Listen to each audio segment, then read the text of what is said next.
Welcome viewers. 1950 Japan. அப்போ ஒரு நாள் இரவு இசை சகவா அப்படிங்கிற ஒரு சின்ன பையன் நைட்டு தன்னுடைய வீட்டுல தூங்கிட்டு இருந்திருக்கான். அப்ப அந்த பையனுக்கு ஒரு பயங்கரமான கனவு வருது. அந்த கனவுல இவனும் இவனுடைய பிரதரும் இரண்டு பேருமே ஒரு பெரிய குண்டாக்குள்ள போட்டு பாயில் பண்ணப்பட்டு இருக்காங்க. பயந்து போய் கனவுல இருந்து கண்ணை முழிச்சு அந்த சின்ன பையன் அப்பாடா இது கனவு தானே அப்படின்னு கொஞ்சம் ரிலாக்ஸ் ஆகுறான். ஆனா இங்கதான் இந்த பையனுக்கு யாருக்குமே தோணாத ஒரு ஆசை இந்த கனவு மூலியமா அந்த சின்ன பையனுக்கு தோண ஆரம்பிக்குது. அந்த பையன் சகாவா அப்ப என்ன நினைச்சான் அப்படின்னா, யாராவது ஒருத்தரை நம்ம இப்படி பாயில் பண்ணி சாப்பிட்டா எப்படி இருக்கும் அப்படின்னு நினைக்க ஆரம்பிக்கிறான். அந்த செகண்ட்ல இருந்து டோட்டலா ஒரு மனிதரை நம்ம சாப்பிட்டா எப்படி இருக்கும் அப்படின்னு அதுல ஒப்சஸ்டா இருக்க ஆரம்பிக்கிறான். தான் ஃபர்ஸ்ட் ஸ்டாண்டர்ட் படிக்கும் பொழுது தன்னுடைய கிளாஸ்ல தன்னுடைய ஃப்ரெண்ட்ஸை தான் கூட படிக்கிற பசங்களை பொண்ணுங்களை பார்த்து அவங்களுடைய கால்கள் அவங்களுடைய கைகளை பார்த்து ஃபேண்டசைஸ் பண்ண ஆரம்பிச்சான். சவாகாவுடைய வாயில ஜொல்லு வர்ற அளவுக்கு இவங்களுடைய கைகளை கால்களை கடிச்சு சாப்பிட்டா எப்படி இருக்கும் அப்படின்னு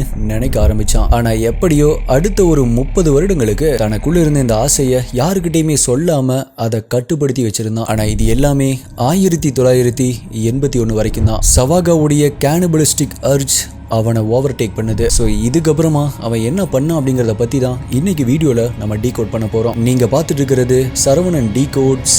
நான் உங்கள் சரவணன். வாங்க இன்னைக்கு வீடியோக்குள்ளே போகலாம்.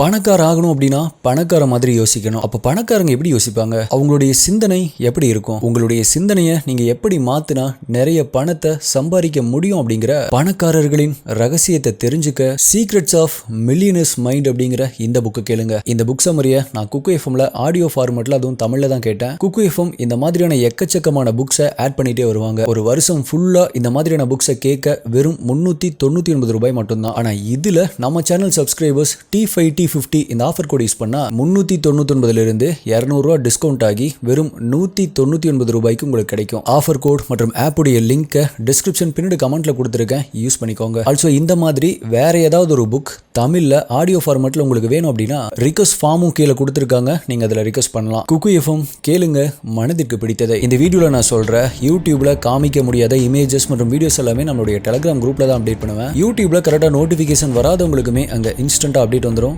1,10,000க்கும் மேற்பட்ட சப்ஸ்கிரைபர்ஸ் ஆல்ரெடி நம்மளுடைய டெலிகிராம் குரூப்ல ஜாயின் பண்ணிட்டாங்க. நீங்க இன்னும் ஜாயின் பண்ணல அப்படின்னா நம்மளுடைய அஃபீஷியல் டெலிகிராம் குரூப்புடைய லிங்க் டிஸ்கிரிப்ஷன் பின்னாடி கமெண்ட்ல கொடுத்திருக்கேன், அதுல ஜாயின் பண்ணி செக் பண்ணி பாருங்க.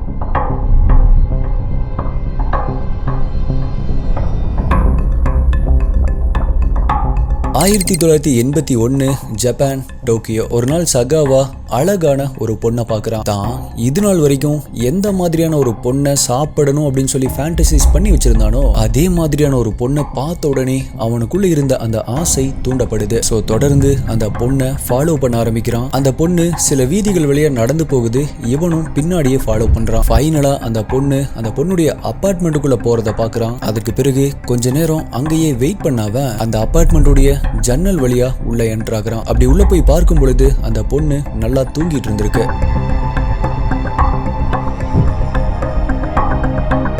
இதை பார்த்த சகாவாக்கு என்ன பண்றது அப்படின்னே தெரியல. ஏன் அப்படின்னா அவன் எந்த ஒரு பிளான் போட்டுட்டுமே இங்க வரல. சடனா இப்ப இங்க வந்ததால நம்ம இப்ப என்ன பண்றது, எப்படி இவளை சாப்பிடுறது, நம்ம இப்ப அடுத்தது என்ன பண்ண போறோம் அப்படின்னு யோசிக்க ஆரம்பிக்கிறான். அப்படி இவன் யோசிச்சுட்டு இருந்த அந்த சமயத்துல தூங்கிட்டு இருந்த அந்த பொண்ணு எந்திரிக்கிறாங்க. தன்னுடைய ரூம்ல இவன் உட்கார்ந்துட்டு இருக்கிறத பார்த்து பயந்து போய் கத்த ஆரம்பிக்கிறாங்க. உடனே சகாவாவும் அங்கிருந்து ஓடி போயிடுறான். இந்த ஒரு சம்பவம் நடந்ததுக்கு அப்புறமா சகாவா நம்ம இப்ப பண்ணது ரொம்பவே தப்பு, நமக்கு இப்போ ஒரு ஹெல்ப் தேவை அப்படின்னு அவனே சைக்காட்ரிக் டாக்டர் கிட்ட போறான். அங்க அவன் பண்ணது எல்லாத்தையுமே சொல்றான். ஒரு பொண்ணை சாப்பிட்றதுக்காக அந்த பொண்ணுடைய வீட்டுக்கு போனதை சொல்றான்.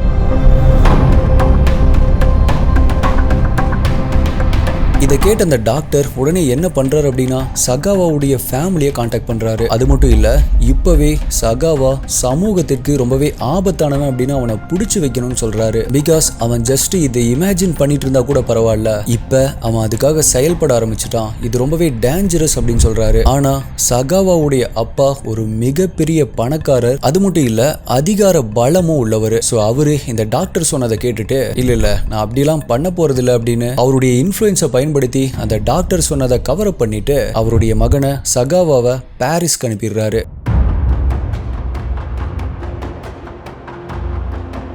சகாவா பாரிஸ்க்கு போன உடனே அங்க இருக்கிற ஒரு பெரிய யூனிவர்சிட்டியில லிட்ரேச்சர் படிக்க ஆரம்பிக்கிறான். ஆனா அப்படி அவங்க படிச்சுட்டு இருக்கும் பொழுது திடீர்னு அவனுடைய ஃபேண்டசி மறுபடியுமே அவனை ஆட்கொள்ள ஆரம்பிக்குது. ஆனா இந்த முறை அவன் வேற ஒரு டாக்டரை போய் பார்க்கல, அதற்கு பதிலா அவனுடைய அடுத்த விக்டிமை தேட ஆரம்பிச்சான். சகாவா அவனை தன்னைத்தானே என்ன நினைச்சான் அப்படின்னா தான் ரொம்பவே கேவலமா இருக்கும், ரொம்பவே குட்டையா பென்சில் மாதிரியான கால்களை கொண்டுட்டு நம்ம ரொம்பவே அசிங்கமான ஒருத்தன் அப்படின்னு நினைச்சுக்கிட்டான். ஆனா அவனுக்கு ஹைட்டா இருக்கிற ரொம்பவே அழகான ஒரு வெஸ்டர்ன் பொண்ணு வேணும் அப்படின்னு நினைச்சான். அப்பதான் அவங்கள சாப்பிட்றது மூலியமா அவங்களுடைய எனர்ஜியை அப்சர்வ் பண்ணி நம்ம இனிமே அழகா மாறலாம் அப்படின்னு நினைச்சான். ஸோ பாரிஸ்ல தான் சாப்பிட்றதுக்காக அழகான ஒரு பொண்ணை தேட ஆரம்பிச்சான். ஆனா எங்க தேடியுமே அவன் தேடின மாதிரியான அவன் நினைச்ச மாதிரியான ஒரு பொண்ணு கிடைக்கல. கடைசியா தான் ரெனி ஹார்ட்வெல்ட் அப்படிங்கிறவங்கள மீட் பண்றான்.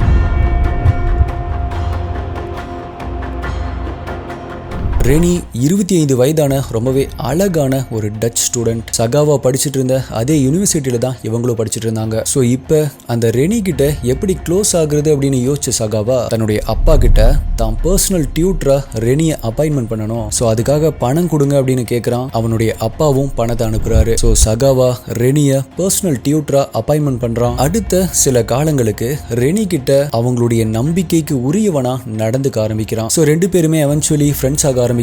அப்பதான் ஒரு நாள் தன்னுடைய அபார்ட்மெண்ட்டுக்கு வரும்படி ரெனிய இன்வைட் பண்றான். அதே போல ரெனியும் அவனுடைய அபார்ட்மெண்ட்டுக்கு போறாங்க. அப்படி ரெண்டு பேருமே லிவிங் ஹால்ல இருக்கிற சோஃபால உட்காந்து பேசிட்டு இருக்கும் பொழுது சகாவா ரெனி கிட்ட கொஞ்சம் வெயிட் பண்ணு, நான் உள்ள ரூம்குள்ள போயிட்டு வந்துடுறேன் அப்படின்னு சொல்லிட்டு அவனுடைய ரூம்குள்ள போன அவன் திரும்ப வரும் பொழுது தன்னுடைய கையில ரைஃபிளோட வரான்.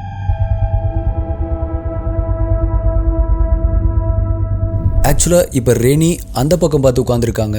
இவன் ரெனிக்கு பின்னாடி வந்து நிக்கிறான். இவன் இப்ப அவங்களுக்கு தெரியாம ரெனிக்கு பின்னாடி இருந்து அவங்களுடைய தலையை பார்த்து ஷூட் பண்றான். ஆனா ரைஃபிள் ஷூட் பண்ணல, ஜாம் ஆகி நின்னுருச்சு. ஆல்சோ அப்படி ஷூட் பண்ணப்ப ரைஃபிள் ஜாம் ஆகி நின்ன சத்தம் ரெனிக்கு கேட்கல. இப்போ ரெனிக்கு பின்னாடி நின்னுட்டு இருந்த சகாவா இப்ப என்ன பண்றது அப்படின்னு யோசிக்கிறான். உடனே அந்த ரைஃபிளை பக்கத்துல வச்சுட்டு எதுவுமே நடக்காத மாதிரி மறுபடியும் ரெனி கிட்ட வந்து உட்கார்ந்துக்கிறான். அப்படி உட்கார்ந்துட்டு ஒருவேளை நம்ம இதை பண்ணக்கூடாது அப்படிங்கிறதுக்காக தான் கடவுள் என்னை தடுக்கிறாரா, அதனால தான் ரைஃபிள் ஷூட் பண்ணலையா அப்படின்னு யோசிக்கிறான். ஆனா அன்னைக்கு நைட்டு ரெனி இவனுடைய அபார்ட்மெண்ட்ல இருந்து போனதுக்கு அப்புறமா என்ன ஆனாலும் பரவாயில்ல, நான் ரெனியை சாப்பிட்டே ஆகணும் அப்படின்னு முடிவு பண்றான்.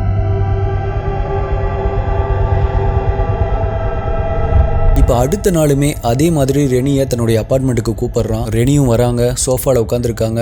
இவன் முன்னாடி நாள் மாதிரியே தன்னுடைய ரூம்குள்ள போயிட்டு வரேன் அப்படின்னு போறான். வரும் பொழுது ரைஃபிளை எடுத்துட்டு வரான். ரெனியும் அந்த பக்கம் பார்த்து உட்காந்துருக்காங்க. இப்போ ரெனியை பார்த்து ஷூட் பண்றான். ஆனா இந்த முறை ரைஃபிள் ஷூட் பண்ணுது. அப்படி ஷூட் பண்ணப்பட்ட சில வினாடிகளை ரொம்பவே பேடா ஃபீல் பண்றான். ஆம்புலன்ஸ்க்கு கூப்பிட்டுலாமா அப்படின்னு யோசிக்கிறான். ஆனா அவனுடைய மனசுக்குள்ள டே முட்டாள், இதுக்காக தான் 30 வருடங்களா நீ வெயிட் பண்ணிட்டு இருந்த, ஃபைனலா இப்போ உனக்கு அந்த சான்ஸ் கிடைச்சிருக்கு, இதை வேஸ்ட் பண்ணிராத அப்படின்னு அவனுடைய மனசுக்குள்ள சொல்லுது. உடனே இறந்து கிடந்த ரெனிய ரேப் பண்றான். அதுக்கப்புறமா ரெனிய கடிச்சு சாப்பிடுறதுக்கு முயற்சி பண்றான். ஆனா அவனால அப்படி கடிச்சு சாப்பிட முடியல. சோ கத்திய வச்சு வெட்ட ஆரம்பிக்கிறான். அவன் ஸ்டார்ட் பண்ணது ரெனியுடைய பின்பகுதியை கத்திய வச்சு அறுக்க ஆரம்பிக்கிறான். பின்னாட்களை இதை பத்தி அவன் என்ன சொல்லியிருக்கான் அப்படின்னா, ரொம்பவே ஆழமா தான் அறுத்தேன், அப்படி அறுத்தாலுமே கொழுப்பு மட்டும்தான் இருந்துச்சு, அது பார்க்க எப்படி இருந்துச்சு அப்படின்னா கான் மாதிரி இருந்துச்சு, அதை தாண்டி ரெட் மீட் அடைய கொஞ்சம் நேரமாச்சு. அப்படி ரெட் மீட்டை பார்த்த உடனே அவனுடைய விரல்களை வச்சு அதை பிச்சு எடுத்து அவனுடைய வாயில போட்டு சாப்பிட ஆரம்பிக்கிறான்.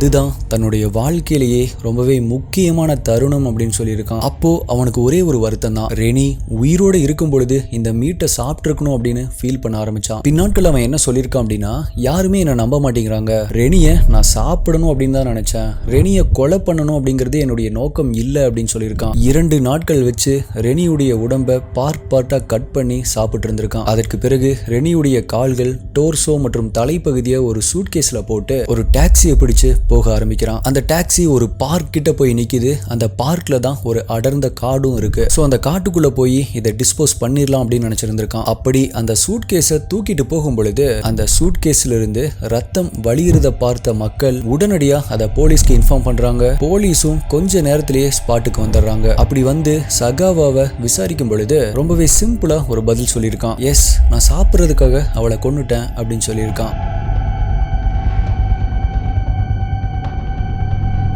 போலீஸால அரெஸ்ட் பண்ணப்பட்ட அவன் 2 வருடங்கள் கழிச்சு பிரெஞ்சு கோர்ட்ல ஜட்ஜ் முன்னாடி நிறுத்தப்படுறான். இவன் பண்ணது எல்லாமே விரிவா கேட்ட ஜட்ஜ், கண்டிப்பா இவனுக்கு மென்டலி ஏதோ பிரச்சனை இருக்கு, இப்படி இருக்கிற ஒருத்தனை நம்ம ட்ரையலுக்கு நிறுத்த முடியாது, இவன் ட்ரையலுக்கு தகுதியானவன் கிடையாது, சோ இவனை மென்டல் ஹாஸ்பிட்டல்ல அட்மிட் பண்ண சொல்றாரு. சகாவாவை அவனுடைய சொந்த நாடான ஜப்பானுக்கு அனுப்பி மென்டல் இன்ஸ்டிடியூஷன்ல வைக்க சொல்றாங்க. அங்க அவனுடைய லைஃப் முழுவதுமே அந்த ஹாஸ்பிட்டலே இருக்க போறான் அப்படின்னு நினைச்சாங்க. ஆனா பிரெஞ்சு கவர்மெண்ட் சகாவாவை ஜப்பானுக்கு அனுப்புறதுக்கு முன்னாடி அவன் மேல் இருந்த கேஸை டிராப் பண்றாங்க. கோர்ட் டாக்குமெண்ட்ஸையும் சீல் பண்ணிடுறாங்க. சோ ஆட்டோமேட்டிக்கா சகாவா ஜப்பான் வரும்பொழுது ஜப்பான் கவர்மெண்டால சகாவாவை அரெஸ்ட் பண்ண முடியல. பிகாஸ் அவன் மேல போட்டிருந்த கேஸையே பிரெஞ்சு கவர்மெண்ட் டிராப் பண்ணிட்டாங்க. சோ இப்ப அவன் மேல எந்த ஒரு கேஸுமே இல்ல. ஆகஸ்ட் 12, 1986 ஜப்பான் ஹாஸ்பிட்டல் இருந்து வெளியே வந்த அவன் ஃப்ரீயா நடமாட ஆரம்பிச்சான்.